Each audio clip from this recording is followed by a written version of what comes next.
Jackie படம் உண்மையிலே ரொம்ப அருமையாக இருந்ததுங்க. அதாவது நான் வந்து இது கூட சரி புது ஹீரோ யாருன்னே தெரில, மொக்கையாக தான் இருக்கும் போல சொல்லி தான் வந்தேன். ஆனால் படம் வந்து உண்மையாக மாசாக இருக்குது, எமோஷனாக இருக்குது.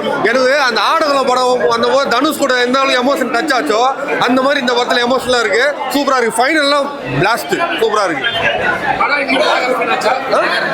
லாக்லாம் இல்லை, அதாவது இந்த கதை தான் ப்ரோ எனக்கு இச்சுது.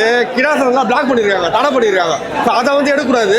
பட் அது எடுத்து படமாக காட்டுறதுக்கு நல்லா காமிச்சிருக்காங்க. அந்த படம் நம்மளுக்கு என்டர்டைன்மெண்ட் தானே முக்கியம். அந்த வகையில் நல்லா இருக்கு. பட் இது யாரும் ட்ரை பண்ணுறாங்க, அது ரொம்ப ராவாக இருந்தது. அதான் சொன்னேன், ஆடுகளை ரொம்ப அது பார்க்க முடியல, அந்த ரொம்ப ஃபீலிங்காக இருந்தது. பட் படம் வைஸ் பார்க்கும்போது இந்த ஓவராலாக கரெக்ட் ஆயிருக்கு. கண்டிப்பாக நல்லா பார்க்கலாம். அந்த எமோஷன் நல்லா இருக்கும். ஊர் கதை, மதுரை கதை சூப்பராக இருக்கு.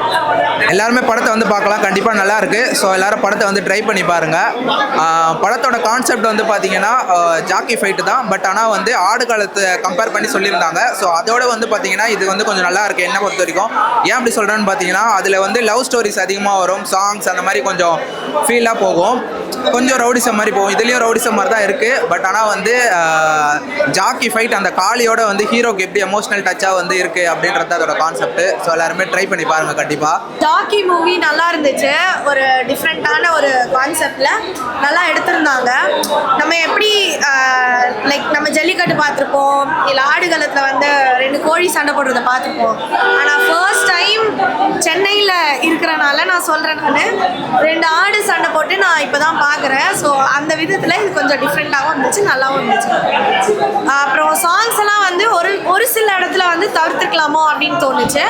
அண்ட் டைலாக்ஸ் வைஸ் அந்த மதுரை ஸ்லாங்கில் பேசுகிறதா இருக்கட்டும், எல்லாமே சூப்பராக இருந்துச்சு. இருந்துச்சு. ஒரு நல்லா தான் இருந்துச்சு. ஆக்சுவலாக ரொம்ப ரியலிஸ்டிக்காகவும் சொல்ல முடியாது, ரொம்ப ஆர்டிஃபிஷியலாகவும் சொல்ல முடியாது, மீடியமாக நல்லா இருந்துச்சு. 1820 ஜாக்கியை வாங்கி நம்ம தமிழர்கள்லாம் வீர விளையாட்டா இந்த கெடா சண்டையை வச்சிருக்கிறாங்க. ரொம்ப பெருமையா இருக்கு. இப்பதான் நம்ம ஜல்லிக்கட்டை பார்த்தோம், ஆனா நம்ம கெடா சண்டையை மறந்துட்டோம்.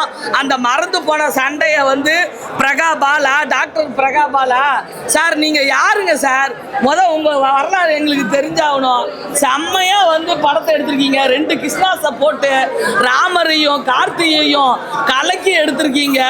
அதாவது கத்திய சின்ன குழந்தை கூட எடுக்கலாம், ஆனா கெடா சண்டையை விட்டு பாருன்னு சொல்றாரு நம்ம வில்லனு, நம்ம தலைவர், ஊர் தலைவர்.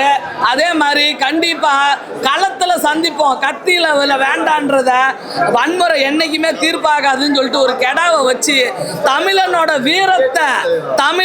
வீரத்தை சொன்ன பிரகாபாலுக்கு தமிழ்நாடே வணக்கம் போடுது. ஓகேங்களா, சூப்பரா எடுத்திருக்காங்க.